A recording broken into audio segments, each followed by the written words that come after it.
76번은 저기에다 밑줄 치세요. 당좌자산. 당좌자산에다가 밑줄 치시고, 그 다음에 이런 거 나오면 그냥 여기 가서 치세요. 컨트롤 뭐야? F. 그래서 본인의 감을 믿지 마시고, 이거일 거다 거의 안 맞아요. 10개 중에 한 7, 80% 맞긴 한데 100%가 아니기 때문에 그냥 여기 와서 치세요. 그래서 선급금은 당좌자산 맞고요. 그 다음에 미수수익도 당좌자산 맞아요. 컨트롤 F로 찾으시면. 그 다음에 현금성 자산이 없어요. 우리 외울 때 이렇게 외웠잖아요. 어떻게 외웠죠? 현금 및 현금성 자산이었잖아요. 얘 없으니까 이걸로 찾으셔야 돼요. 뭘로요? 현금으로. 그래서 정답은 4번이에요. 투자유가증권은 투자자산이에요. 근데 둘 다 없습니다. 3번도 없고 4번도 없어요. 근데 3번은 뭘로 찾으시라고요? 현금으로. 그러면 떠요. 그리고 투자유가증권은 없습니다. 그러면 1번, 2번, 3번이 당좌자산 맞아. 그러면 4번 아니잖아요. 무조건. 그래서 정답은 4번. 그 다음에 77번 저기에다 밑줄 치세요. 매출 애누리와 환입. 매출 환입. 그러니까 앞으로 하셔야 되는 게 토시를 몇 가지 줘요. 그러니까 지문에 몇 가지 글씨가 나오면 그거 가지고 내가 외운 거에서 리스트를 뽑아야 돼요. 아, 요거는 여기야 라고. 그거를 찾아낼 수 있으면 문제가 잘 풀리는 겁니다. 우리 이거 외운 적 있었죠. 순매출액, 총매출액, 마이너스 매출 할인 및 애누리 마이너스 뭐요? 매출 할인. 공식 있었어요. 그래서 정답은 3번이요. 왜냐면 지금 다 빼고 있잖아요. 총매출액에서. 그러니까 이게 누가 더 잘 되냐 싸움이에요. 그리고 그런 부분도 있어요. 잘 기억나는 파트가 있고 잘 기억 안 나는 파트가 있어요. 그래서 그 잘 기억 안 나는 걸 최소한도로 줄이는 연습을 계속 하셔야 돼요. 왜냐면 시험에 내가 좋아하는 것만 나오라는 법이 없잖아요. 내가 싫어하는 게 많이 나올 수도 있고. 우리 저희 시험 운대가 좀 좋아야 돼요. 지금까지 보면 전산회계 1급을 예로 들어드리면 제일 조금 붙었을 때가 8.8%고요. 제일 많이 붙었을 때가 50%예요. 그리고 합격률이 거의 40%가 왔다 갔다 하는 거예요. 40%면 저희 반으로 예를 들어드리면 4명이 더 붙냐 4명이 덜 붙나예요. 그래서 시험 운도 좀 있어야 되고, 그 다음에 내가 얼마나 투자를 했느냐, 그것도 중요합니다. 그 다음에 78번 저기에다 밑줄 치세요. 골뱅이. 골뱅이 나오면 뭐라 그랬죠? 네, 몇 주당 금액? 한 주당 금액을 골뱅이라고 했죠. 그래서 단가예요. 골뱅이 나오면. 그래서 결론은 이렇게 해주시면 됩니다. 200주 곱하기 1000원인데 중요한 건 거기 지문에 꼭 주식 나오면 주수 갖고 장난 잘 쳐요. 앞에는 200주인데 뒤에는 몇 주죠? 100주죠. 그럼 100주 계산만 하시면 돼요. 왜요? 100주만 팔았으니까. 그래서 100주에 1000원이면 10만원이에요. 근데 이거를 한 주당 얼마에 팔았다고요? 1200원에 팔았어요. 얼마에 팔았어요? 1200원. 그럼 얼마가 되는 거예요? 12만원이 되는 거예요. 얼마요? 12만원. 그러면 이렇게 이해하시면 됩니다. 10만원짜리 12만원에 팔면 2만원 이익일까요? 손해일까요? 이익이겠죠. 왜요? 어떻게 팔았으니까? 비싸게. 그래서 비싸게 팔면 이익이잖아요. 그러면 2만원 이익 몇 번이에요? 1번. 그러니까 요거는 이해를 하셔야 돼요. 하나에 1000원이었는데 1200원에 팔았네. 그러면 얼마씩 이익 난 거예요? 200원 이익 난 거잖아요. 근데 100주니까 총 얼마 이익 난 거다? 2만원. 그 다음에 79번은 앞으로 계속 나올 겁니다. 79번은 앞으로 계속 나올 거예요. 저기에다 밑줄 치세요. 두 번째 줄에 대손충당금.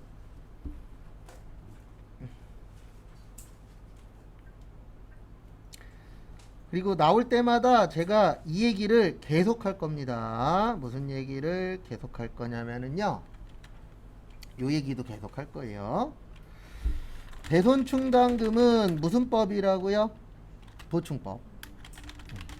그 다음에 대손상각비는 매출 채권일 때, 외상매출금이나 뭐일 때요, 바드럼. 그래서 여기는 판매비와 관리비. 그 다음에 기타의 대손삼각비는 매출 채권이 아닐 때. 그래서 두 가지, 대여금하고 뭐요? 미수금, 영업, 외비용. 근데 지금은 거기에 어음이라고 나왔잖아요. 그러면 받으러음이니까 여기는 뭐예요? 대손 삼각비예요. 그리고 얼마는 준비가 되어 있죠? 40만원은 준비가 되어 있습니다. 근데 얼마는 준비가 안 되어 있어요? 60만원은 준비가 안 되어 있죠? 그래서 정답은 3번. 준비되어 있는 건 준비되어 있는 걸로 처리하는 거예요. 그래서 대손충당금 40 처리하고 모자른 거를 요 둘 중에 하나로 처리하는 겁니다. 그래서 모자른 것만큼 보충해 준다. 그래서 무슨 법이라고요? 보충법. 그래서 보충법의 뜻을 이해를 하시면 아주 어려운 문제는 아니에요. 못 풀 정도의 내용은 아니니까. 그 다음에 80번. 저기에다 밑줄 치세요. 어디에다 밑줄 치시냐면은 영업이익.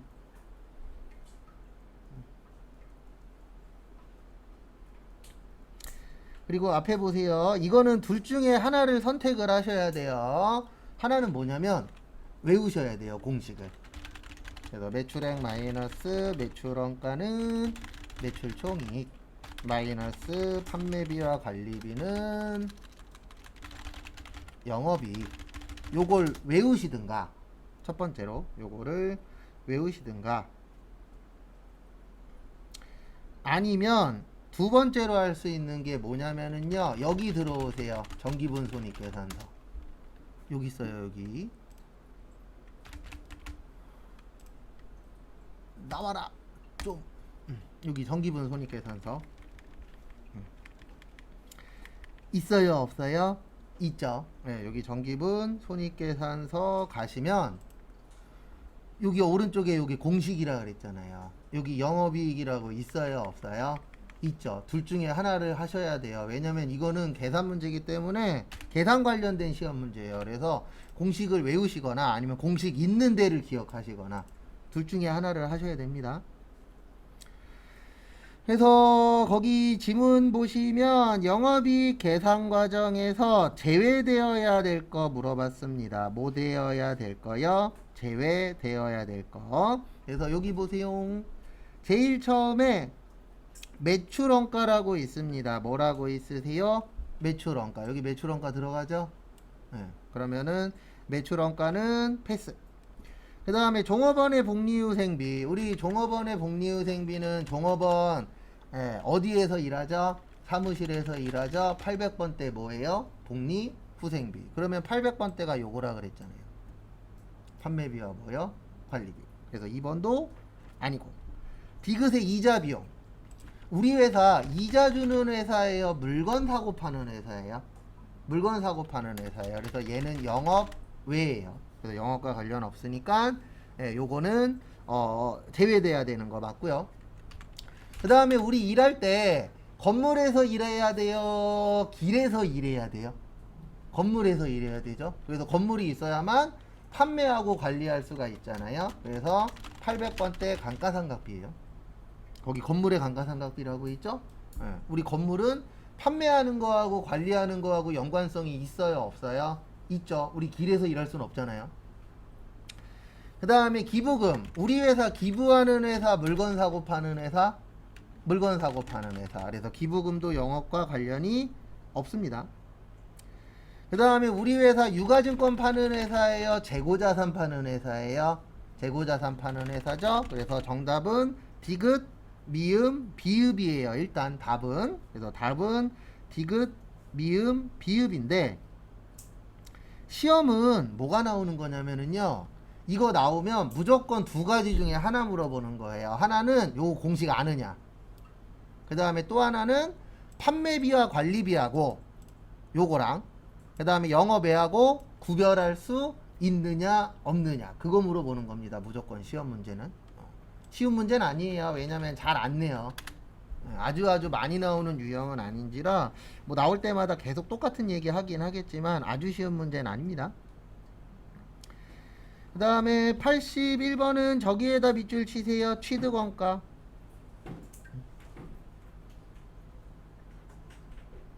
그리고 앞에 봐주세요. 네, 요거 이거 얘기하는 거예요. 매입 시에 부대 비용은 무슨 처리한다? 원가 처리. 요거 물어보는 문제예요. 그래서 같이 한번 또 보시면은요. 취득세 언제 내죠? 살 때 내요? 산 이후에 내요? 살 때 내는 거예요. 맞죠? 네, 우리가 취득할 때 내는 세금을 취득세라고 합니다. 그 다음에 시운전비. 시운전비가 돌려보는 거죠. 우리 에어컨 사면 설치한 다음에 돌려보잖아요. 잘 되나 안 되나. 근데 문제는 뭐냐면 돌릴 때 돈 들어가죠. 그 다음에 회사에서 기계 사면은 기계 설치한 다음에 돌려보잖아요. 그걸 무슨 비라 그래요? 시운전비. 시운전 왜예요? 내가 뭐 했으니까? 샀으니까. 그래서 요것도 부대비용. 하역비의 뜻이 뭐죠? 하역은 물건을 내리는 데 들어가는 돈을 하역비라 그래요. 선적은요? 물건을 싣는 겁니다. 그러면 우리가 물건을 내리죠. 물건을 왜 내리죠? 내가 뭐 했으니까? 샀으니까. 안 샀으면 물건 내릴 필요가 없잖아요. 그래서 정답은 4번이에요. 왜냐면 취득 완료 시에요? 취득 완료 후에요? 완료 후죠. 그러면 매입 시가 되는 거예요? 매입 후가 되는 거예요? 매입 후가 되는 거죠. 그래서 정답은 4번입니다. 그러니까 요거는 요거 물어본 거예요. 매입 시의 부대 비용을 아느냐 모르느냐. 그래서 시험 문제는 다 물어보는 내용들이 있어요. 근데 그게 처음에는 솔직히 잘 안 들어옵니다. 그 다음에 82번은 제가 앞에다가 공식 적어 드릴 테니까 한번 대입해서 구해 보세요. 네, 요거 두 개면은 맞출 수 있거든요. 순매출액 어떻게 구하죠? 순매출액이 아니고 매출총이익은 요렇게 구해요. 순매출액 마이너스 무슨 원가요? 매출원가. 요거 하나랑 그 다음에 우리 매출원가 어떻게 구하죠? 기초상품 플러스 순매입액 마이너스 기말상품 마이너스 타계정 대체였죠? 1분 드릴 테니까 요거 공식 적고 그 밑에다가 숫자 쓰신 다음에 차변과 대변은 어때야 된다? 같아야 된다. 그걸로 한번 답 구해 보세요. 1분 후에 같이 볼게요.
옆에 보세요. 네. 우리 이 정도는 할 수 있어야 돼요. 거기 기초에 빵이라고 되어 있죠. 그럼 기초에 빵. 매입에 얼마라고 써 있어요? 780. 그 다음에 매출에 얼마라고 써 있어요? 1000. 그 다음에 이익에 얼마라고 써 있어요? 250. 이 정도는 쓸 수 있잖아요. 맞죠? 그 다음에 는 1000만원에서 얼마 빼면 250 되죠? 1000만원에서 얼마 빼면 250 돼요? 750. 산수잖아요. 그 다음에 매출원가 얼마라고요? 750. 그러면 780에서 얼마 빼면 750 되죠? 30. 그래서 몇 번이요? 4번. 끝. 그리고 절대 이런 생각은 하지 마세요. 계산 문제는 빨리 외우셔서 미리미리 대입하는 연습하셔야 돼요. 종종 보면은 시험 전날 외워갖고 그 다음날 하겠대. 제 장담하는데 외우긴 외워도 그 다음날 대입 못해요. 해본 적이 없어서. 이론 외워서 푸는 거랑 계산 문제랑은 또 달라요. 그래서 계산 문제 같은 경우에는 요렇게 연습하세요. 기억 안 나. 그럼 보고 써요. 보고 쓴 다음에 다시 외우면 되잖아요. T자도 똑같아요. T자 기억 안 나. 그럼 보고 쓰고 답 먼저 구한 다음에 다시 또 외우고. 왜냐면 저희 시험에 뭐 2차 방정식이 나오는 것도 아니고 그냥 대부분 다 덧셈 뺄셈 곱셈 나눗셈이잖아요. 그래서 저기 계산기에 도움 받으면 되니까. 그 다음에 83번 저기에다 빗줄 치세요. 가수금. 혹시 가수금의 뜻이 뭐라 그랬죠? 가수금. 가수금은 수금은 했는데 내용을 뭐 할 때요? 모를 때. 그래서 돈 받으면 현금. 근데 돈 받았는데 왜 받았는지 몰라. 그걸 뭐라 그런다고요? 가수금. 얘는 부채예요. 왜 부채냐면 요즘에도 뉴스에 계속 나오고 앞으로도 계속 나오고 우리가 죽을 때까지 계속 나올 뉴스가 하나 있어요. 계좌이체 잘못 보내는 거. 그런 경우들이 있어요? 없어요? 있죠. 만약에 내 통장에 모르는 돈이 들어왔어. 그게 가수금이에요. 맞잖아요. 돈은 들어왔는데 나 몰라. 그게 뭐라고요? 가수금. 근데 왜 부채냐면은 상대방이 달래. 그러면 나중에 돌려줘야 될 수 있어요? 없어요? 있죠. 근데 아직 법이 뭐 같아서 돈 보낼 때 조심하셔야 돼요.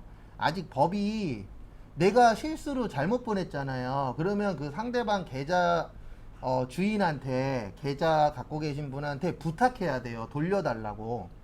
근데 그 상대방이 싫은데요 이러면 민사로 가야 돼요. 이거 은행에서 책임 안 지게 되어 있습니다. 계속 이제 판결 나오고 있는데 계속 판결 나오는 거 보면은 은행 잘못 없다. 은행 잘못이 없는 건 맞죠. 왜요? 내가 잘못 보냈으니까. 그리고 대부분 민사로 가는 쪽으로 지금 나오고 있기 때문에 돈 보낼 때는 꼭 한두 번씩 더 꼭 확인하세요. 상대방. 왜냐면 돈 잘못 보내면 슬프잖아요. 근데 거기에다 돌려주지도 않겠대. 근데 금액도 커.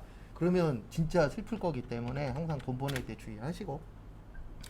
1번 보시면 현금은 들어왔는데 내용을 모르는 거 맞습니다.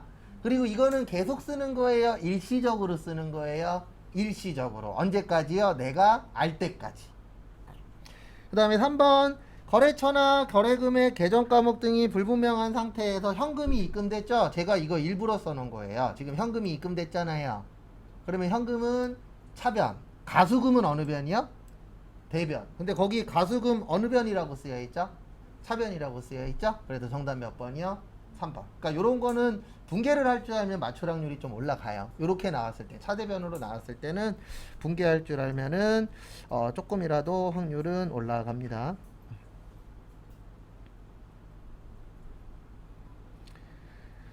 그 다음에 84번 저기에다 밑줄 치세요. 원가 요소.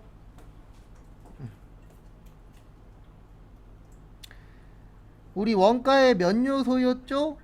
네, 3요소였어요. 몇 요소였어요? 3요소. 그래서 재료비, 노무비, 제조, 경비. 저기에다 밑줄 치세요. 인건비. 인건비는 정답은 노무비입니다.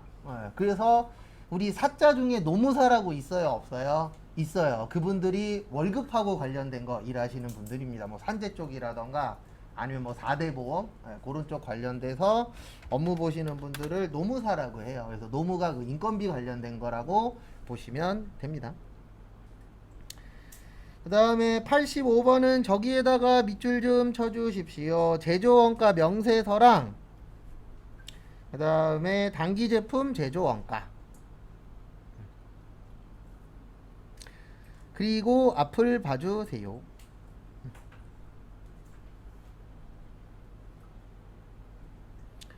그래서 보시면은요 잠시만요.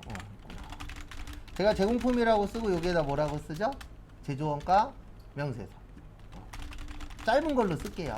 단기총 제조원가, 단기제품 제조원가, 기말제공품. 그 다음에 제가 제품이라고 쓰고 뭐라고 써요? 손익계산서. 거기 나와 있잖아요. 제조원가 명세서하고 뭐요? 손익계산서. 그래서 기초제품, 단기제품, 제조원가, 팔리면 무슨 원가라고요? 매출원가, 남으면 기말제품. 그러면 답 몇 번? 거기 1, 2, 3, 4 중에 여기 있는 거 하나밖에 없잖아요. 무슨 원가요? 매출원가. 정답 몇 번이요? 2번.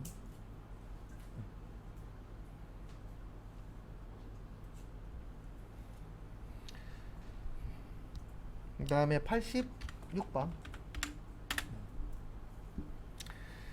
86번 보시면은요, 저기에다 밑줄 치세요. 배부하는 기준. 앞으로 요거 이제 종종 보실 거예요. 요거는 2에서 푸는 문제입니다. 그래서 배부하는 기준 나오면, 배부 기준 나오면 제가 항상 이렇게 써드릴 거예요. 인과관계. 다른 말로 연관성이라고도 합니다. 그래서 우리가 나눠줄 때는 인과관계로 나눠주는 거예요. 원인이 있으니까 뭐가 있다? 결과가 있다. 지금 여름이죠. 여름 되면 전기요금 많이 나와요. 왜 많이 나오죠? 에어컨 틀었으니까. 그래서 사람들 욕하면서도 돈은 내잖아요. 왜요? 인과관계가 있으니까. 내가 에어컨을 많이 틀었어. 그러니까 뭐가 많이 나올 거야? 전기요금이 많이 나올 거야. 그 다음에 겨울 되면은 가스요금 많이 나오죠. 왜요? 내가 보일러를 많이 틀었으니까. 원인이 있으니까 결과가 있는 거예요. 근데 예전에 그런 경우 있었잖아요. 어떤 집에 상하수도 요금이 1억이 나왔어요. 네. 잘못 계산해 갖고. 처음에 따졌더니 자기는 잘못 없대. 그래갖고 저기 MBC였나 KBS에다 제보했잖아요. 그랬더니 이제 자기네들이 잘못했대. 그래서 공무원들이 욕먹는 거예요. 왜냐면 지들이 잘못한 게 확실하잖아요. 왜냐면 웬만한 집에서 하루 종일 물을 틀어도 한 달에 1억이 나올 수가 없어요. 구조상. 근데 1억이 나와갖고 자기가 따졌는데 아니래. 자기네는 잘못 없대. 쓴 사람이 잘못 쓴 거래. 그래갖고 제보했더니 제보하고 나서 나온 금액이 2만 얼마인가? 만 얼마인가 나왔대요. 그러면 나였어도 신고하겠죠. 왜요? 인과관계가 안 맞잖아요. 그래서 나눌 때에 가장 좋은 건 인과관계예요. 원인이 있으면 뭐가 있다? 결과가 있다. 저기에다 밑줄 치세요. 기계장치. 그러면 1번, 2번, 3번, 4번 중에서 기계장치랑 가장 관련 있는 거 몇 번이에요? 2번이죠? 거기 기계장치라고 써놨잖아요. 그래서 정답은 몇 번이요? 2번. 그리고 시험 문제에 제일 잘 나오는 것 중에 하나가 요거 관련된 거 잘 나와요. 건물. 건물은 무조건 면적이에요. 그래서 큰 면적 살면은 아파트 사시는 분들 계시잖아요. 큰 면적 살면은 아파트 관리비 어마무시하게 많이 나옵니다. 왜냐면 생각을 해보세요. 만약에 뭐 원래 평수로 이야기하면 안 되는데 만약에 우리 집이 50평이야. 근데 한 평당 10,000원 나와. 그러면 관리비만 50만 원이에요.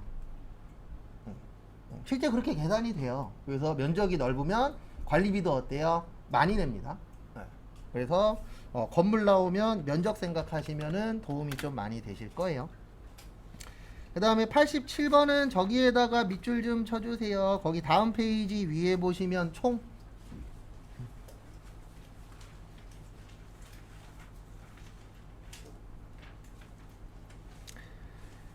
그 다음에 총 나오면은 뭐라 그랬죠? 총 나오면 짧은 거예요. 뭐 한 거라고요?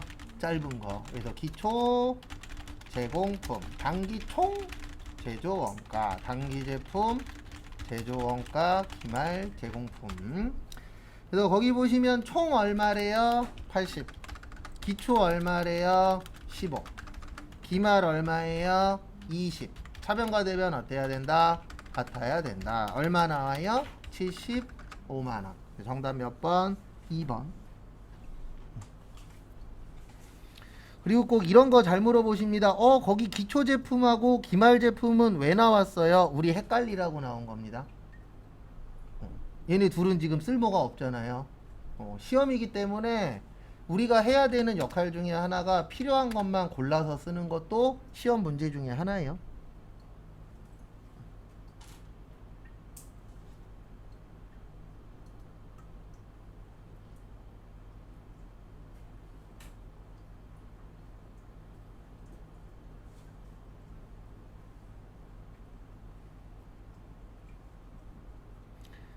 그다음에 88번.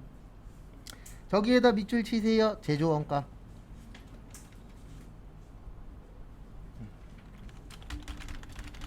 우리 제조원가는 공장이나 생산지, 이런 분들이라고 했었었죠. 그래서 거기 보시면은요, 관련 없는 거죠. 정답은 3번이에요. 판매 관리비는 800번대라 그랬잖아요. 그 다음에 제조원가는 몇 번대라 그랬어요? 500번대라고 했죠. 그래서 5하고 8하고는 관련성이 있다 없다? 없다. 참고하시고.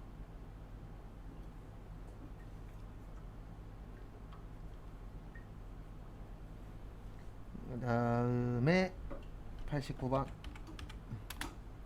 이거 어저께인가 그저께 한번 이야기했었는데요. 수출하는 건 무슨 율이라 그랬죠? 수출은 무슨 율? 영세율이라 그랬어요. 무슨 율이라 그랬어요? 영세율. 그래서 수출 나오면은 몇 프로 세금 낸다? 0%. 그거 참고하시고.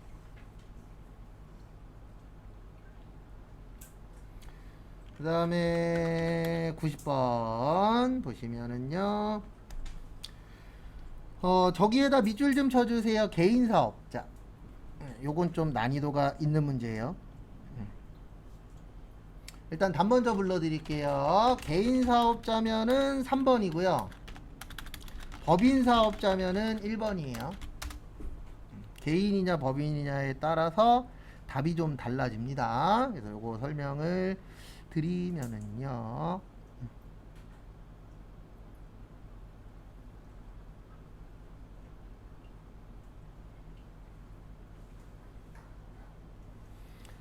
그래서 보시면 우리 1기 예정은 1월 1일에서 언제까지라고요? 3월 31일.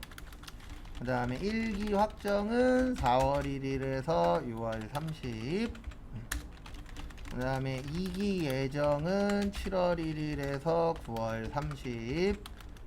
그 다음에 2기 확정은 10월 1일에서 12월 31일이에요. 이건 외우기 싫어도 외워질 거예요. 추후에. 왜냐면 날짜 계속 써야 되거든요.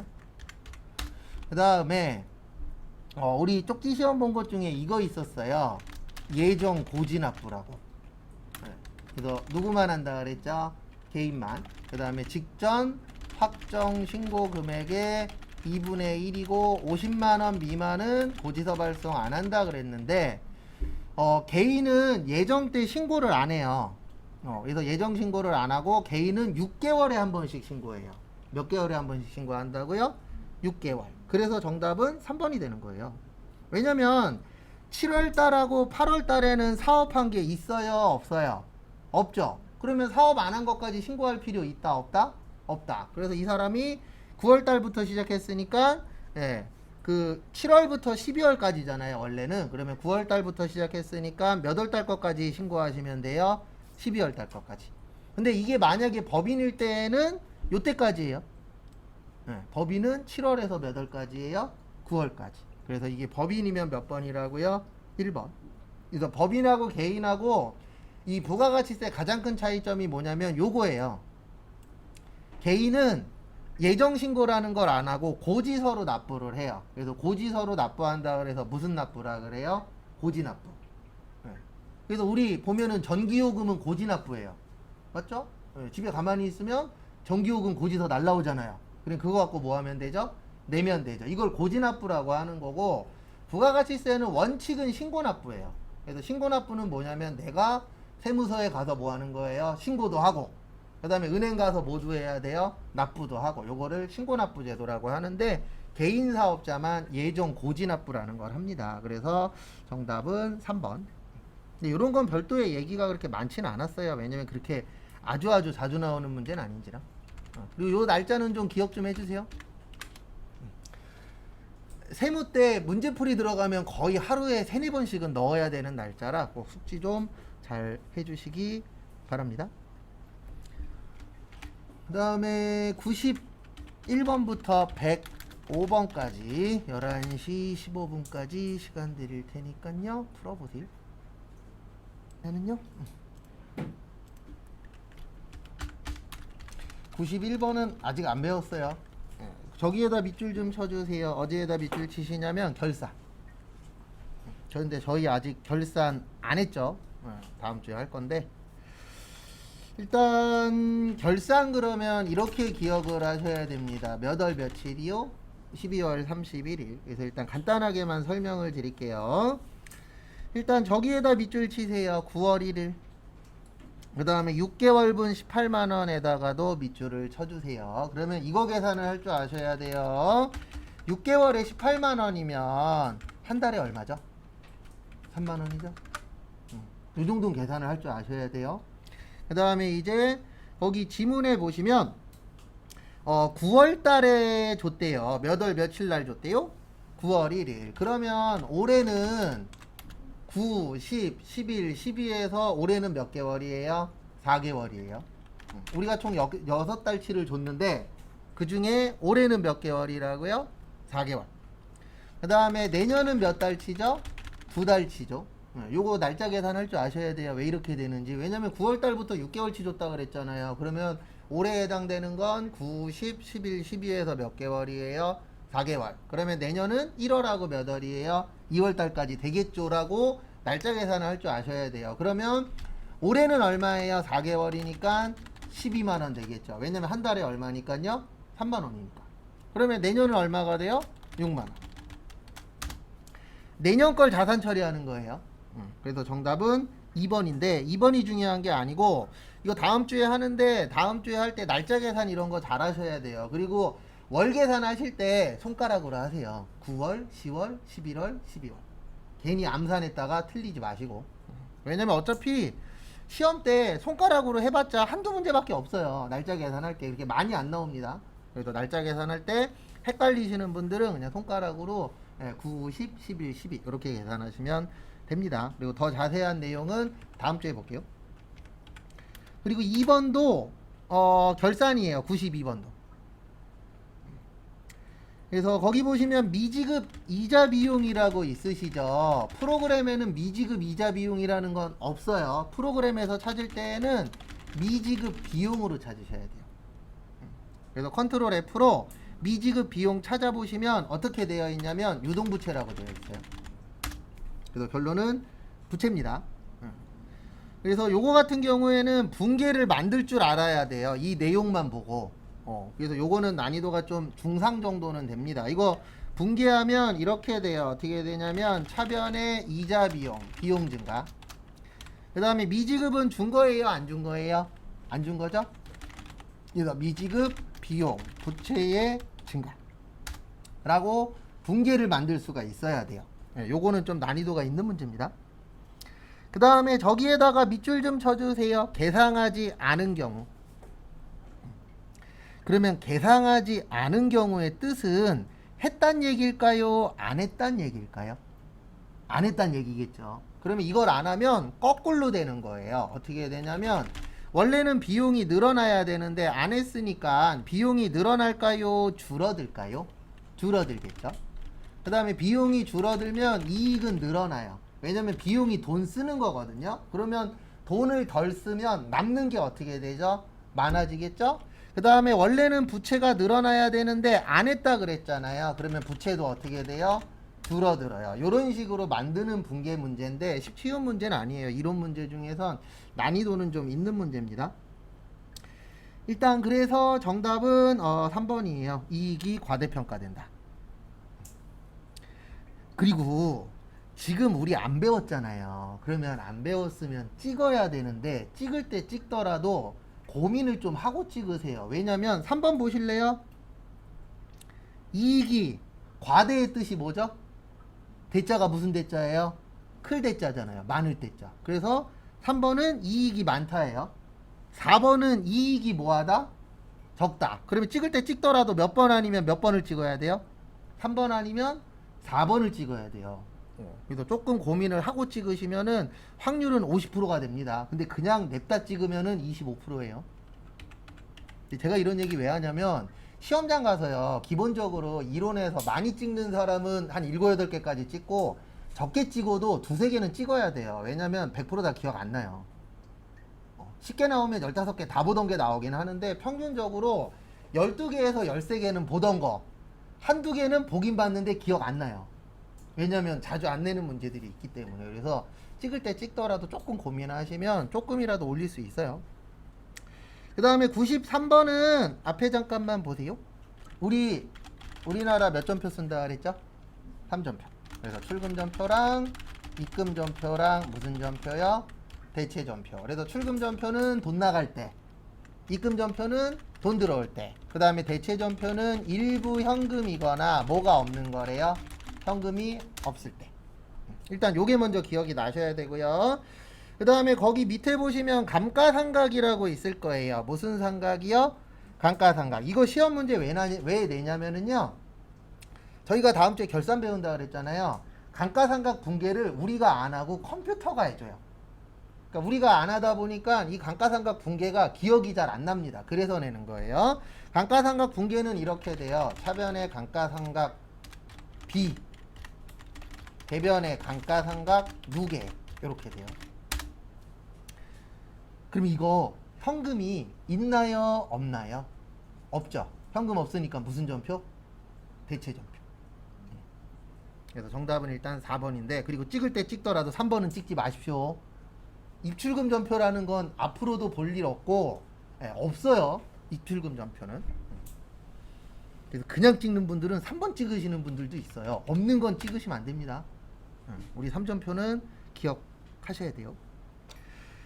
그 다음에 94번은 그냥 이렇게 푸는 거예요. 거기 써 있잖아요. 판매비와 관리비. 이런 종류 물어보면 그냥 고민하지 마시고 여기 가서 냅다 치세요. 컨트롤 뭐요? F. 1번에 뭐래요? 기부금. 이 정도는 우리 칠 수 있잖아요.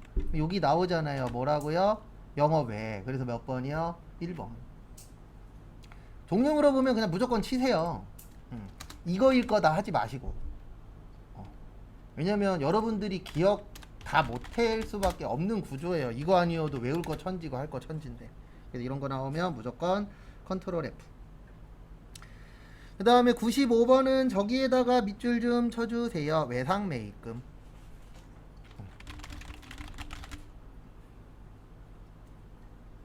무슨 매입금이요? 외상매입금. 이건 아셔야 됩니다. 외상매입금은 자산이에요? 부채예요? 네, 부채예요. 근데 이런 분들이 있어요. 저는 헷갈려요. 그럼 가서 좀 치라고요. 여기 가서 치면 다 있잖아요.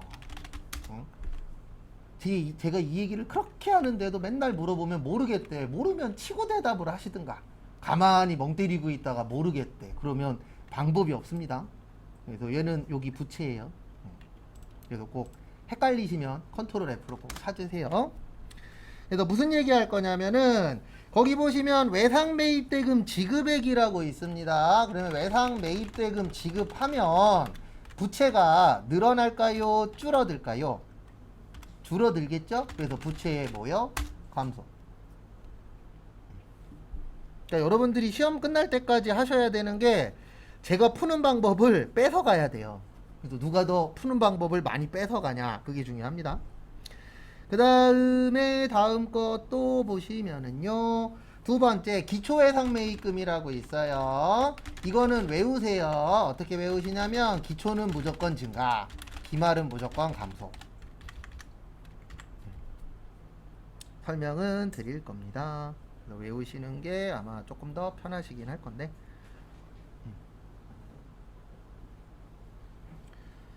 그래서 왜 기초는 증가냐면 기초가 몇 월 며칠이죠? 1월 1일이에요. 몇 월 며칠이요? 1월 1일. 그래서 1월 1일 날 늘어나게 되어 있어요. 왜냐면 요 1월 1일이 작년 거거든요. 그래서 작년 게 올해 와서 늘어나게 되는 효과가 기초예요. 그래서 기초는 무조건 증가고, 기말은 왜 감소냐면 기말은 내년 걸 이야기하는 거거든요. 그러면 올해 거가 줄어들고 언제 게 늘어나는 거예요? 내년 게 늘어나는 거예요. 그래서 다시 설명드릴게요. 기초는 증가인 이유가 뭐냐면 작년 게 줄어들고 올해 게 늘어나는 거예요. 몇 월 며칠 날이요? 1월 1일 날. 그 다음에 기말은 감소인 이유가 뭐냐면 올해 거는 줄어들고 언제 게 늘어난다고요? 내년 게 늘어나요. 아니면 헷갈리시면 그냥 외우셔도 지장 없습니다. 그럼 거기 보시면 기초외상매입금은 늘어난다 그랬으니까 얘 부채에 뭐가 되는 거예요? 증가가 되는 거예요. 그 다음에 세 번째, 요게 키포인트입니다. 단기 외상 매입액. 외상으로 물건 사면 부채가 늘어요, 줄어요? 늘어나겠죠. 그래서 부채의 뭐요? 증가. 그럼 이제 다 풀었어요. 그 다음부터는 이제 산수예요. 증가가 두 개 있죠. 30만원하고 얼마 있어요? 70. 그 다음에 감소가 얼마 있죠? 50 있죠. 그러면 100에서 50 빼니까 얼마예요? 50. 그래서 정답은 2번인데, 이런 문제들은 하나 알고 계셔야 돼요. 뭐 알고 계셔야 되냐면 나올 때마다 얘가 바뀌어요. 그러니까 이 문제는, 이런 문제는 이해를 해야 돼요. 첫 번째로 얘가 자산인지 부채인지 모르겠으면 컨트롤 F로 찾아요. 그 다음에 내용 보고 요거는 늘어나는 거야, 줄어드는 거야, 요걸 구별할 수 있어야만 맞출 수 있습니다. 그래서 요런 문제들은 쉬운 문제는 아니에요. 그러니까 우리가 외워서 맞추거나 컨트롤 F로 맞출 수 있는 거는 하급이라고 보면 돼요. 그 다음에 이해해서 맞출 수 있는 건 중급. 그 다음에 이해하고 암기하고 섞여 있는 거는 상급이라고 보면 돼요. 평균적으로 계산을 할 때.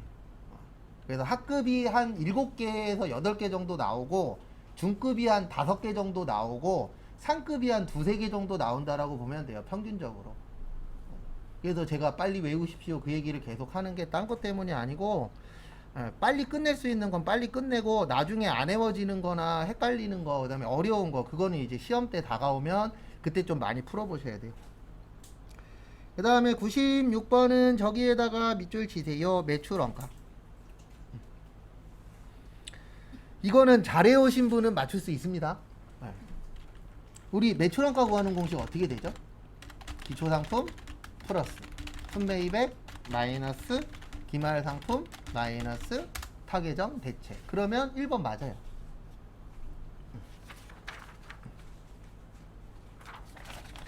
그 다음에 2번 저기에다 밑줄 치세요. 제조업. 우리 이거 외웠잖아요. 제품. 제품에도 무슨 원가라고 나오죠? 매출 원가라고 나오죠? 그래서 기초제품, 단기제품, 제조 원가, 팔리면 매출 원가, 남으면 무슨 제품이요? 기말 제품. 그래서 2번도 맞아요. 정답은 3번이에요. 왜 3번이냐면 아까도 썼었는데 매입 시에 부대 비용은 무슨 처리한다? 원가 처리. 근데 거기에 보시면 합친다라고 되어 있어요? 구분한다라고 되어 있어요? 구분한다라고 되어 있죠? 구분의 뜻이 뭐예요? 따로 처리한다라는 뜻이에요. 근데 따로 처리하면 안 되고 어떻게 하셔야 된다? 합쳐야 된다. 그래서 정답 몇 번이요? 3번. 그 다음에 4번 매출액에서 매출총이익을 차감하면 매출원가가 나온다. 아까 적었었는데 우리 매출총이익 이렇게 구하잖아요. 매출액에서 무슨 원가 빼요? 매출원가. 그래서 4번도 맞습니다. 그래서 정답은 몇 번이 되는 것이요? 3번이 됩니다. 그래서 구분하는 게 아니고 뭐 해야 된다? 합쳐야 된다. 그런 거 잘 좀 봐두시고요. 그리고 제가 계속 쓰는 거 있죠. 이런 거. 이거 아까도 쓰고 지금도 또 썼잖아요. 그 다음에 얘도 아까 쓰고 지금 또 썼죠. 요것도 아까 쓰고 지금 또 썼죠. 그러면 나올 확률이 뭐 한 거예요? 높은 거예요. 그런 건 확실히 숙지하시고. 이런 건 잘 안 나와요. 어디 갔냐? 이런 거 3점표 오늘 썼잖아요. 앞으로 몇 번 안 써요. 근데 얘네는 앞으로 계속 쓸 거예요. 그래서 저거 저번에도 봤는데 또 나왔네. 그러면 꼭 완벽하게 숙지하세요. 그 다음에 97번 저기에다 밑줄 치세요. 자본적 지출. 이건 분계 풀 때 많이 얘기할 겁니다. 그래서 자본적 지출은 무슨 처리요? 자산 처리인데 요거는 돈이 많이 들어가는 것들이에요. 그래서 증축, 그 다음에 내용연수 증가, 엘리베이터 설치, 냉난방 장치 설치, 용도 변경. 그러니까 이 자본적 지출하고 수익적 지출은 고치는 것과 관련된 건데 돈이 많이 들어가는 건 자본적 지출이라고 해요. 그래서 얘네는 무슨 처리한다 그랬어요? 자산 처리. 그 다음에 수익적 지출은 원상회복, 능률 유지, 페인트 칠, 유리창 교체. 그래서 얘는 무슨 처리한다 그랬어요? 비용 처리, 수선비나 차량 유지비. 그래서 수익적 지출은 돈이 덜 들어가는 거예요. 돈이 적게 들어가는 거. 그거를 수익적 지출이라고 표현합니다. 그리고 특히 요것 좀 기억을 해주세요. 내용연수 증가. 요거 은근 지문에 잘 나옵니다. 내용연수 증가는 별도로 좀 기억을 하고 계시면 도움이 좀 되실 거예요. 그리고 나머지들은 이렇게 생각하시는 게 편해요. 자본적 지출은 돈 많이 들어가는 거. 그 다음에 수익적 지출은 돈이 적게 들어가는 거. 이렇게 구별하시는 것도 방법이세요. 그래서 정답은 1번입니다. 내용연수 연장. 내용연수가 사용기간이에요. 내용연수가 무슨 기간이라고요? 사용기간. 그것도 좀 같이 기억을 좀 해주세요. 그 다음에 98번까지 보고 쉴게요. 98번까지 보고 쉬었다가 그 뒤에 거 또 보도록 하겠습니다. 그래서 거기 보시면 98번 저기에다 밑줄 치세요. 이거 분계 풀 때 몇 번 설명드렸는데 타임 발행 수표, 자기압 수표, 타임 발행 수표에다가 밑줄 치세요. 내가 발행하면 당좌예금이라 그랬어요. 남이 발행하면요 현금. 그럼 거기 현금 하나밖에 없잖아요. 몇 번이요? 1번 끝.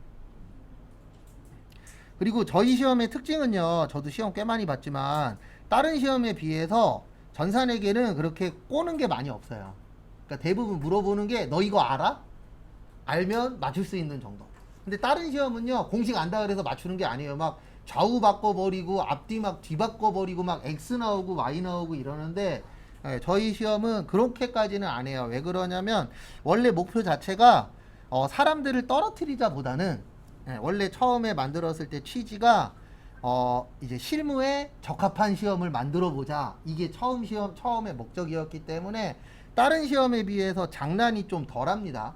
그래서 나중에 혹시 기회 되셔서 이론만 있는 시험 보시면은요, 이론 장난 아니에요. 왜냐면 장난을 좀 진짜 심하게 쳐요. 계산 문제도 T자면 외웠다 그래갖고 맞추는 것도 아니에요. 거기에다 막 추가로 다른 공식까지 막 엮어버리고 이렇게 좀 잘 내는데 저희 시험은 좀 이렇게 좀 잘 내요. 그래서 정답은 몇 번이요? 1번. 그 다음에 잠깐만 쉬었다가 11시 40분에 그거 뒤에 거 또 풀어보도록 하겠습니다.